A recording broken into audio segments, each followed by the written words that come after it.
Niwashukuru nyinyi wananchi wenzangu wa Chamwino kwa kujitokeza kwa wingi namna hii, na naambiwa watu wanakuja wengi. Niwaombe sana tujitokeze sana, tuje tuandikishe ili tupate haki ya kupiga kura, kutimiza wajibu wetu wa kikatiba.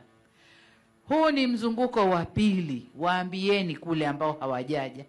Mzunguko wa kwanza umepita, tuko kwenye mzunguko wa pili.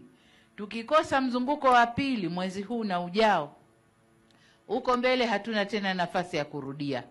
Kwa hiyo ili usipoteze haki yako, niombe wananchi wote wawahi kwenye mzunguko huu wa pili.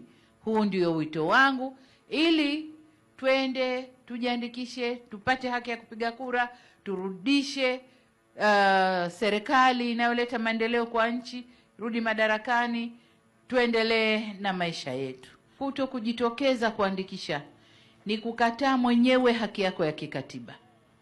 Na unapokataa haki ya kikatiba, swala unajiuliza, je, wewe ni mzalendo? Ni mzalendo wa aina gani ambaye katiba imekupa fursa hii? Nenda kaandikishe, piga kura, weka kiongozi unayehisi atakuja kukuhudumia. Wewe unaikataa. Ukikataa, wenzio watakwenda kuweka wanayemtaka, na unakosa fursa ya kushawishi wengine kuweka yule mnayemtaka. Kwa hiyo unakuwa wewe wa kubabaisha tu na wa kulalamika. Lakini swala kubwa hapa ni uzalendo. Jiulize mwenyewe rohoni kwako, uzalendo wangu uko wapi?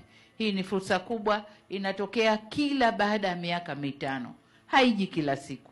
Kwa hiyo ni vyema kila Mtanzania, na huo ndio wito wangu, kila Mtanzania ajitokeze, atumie fursa hii.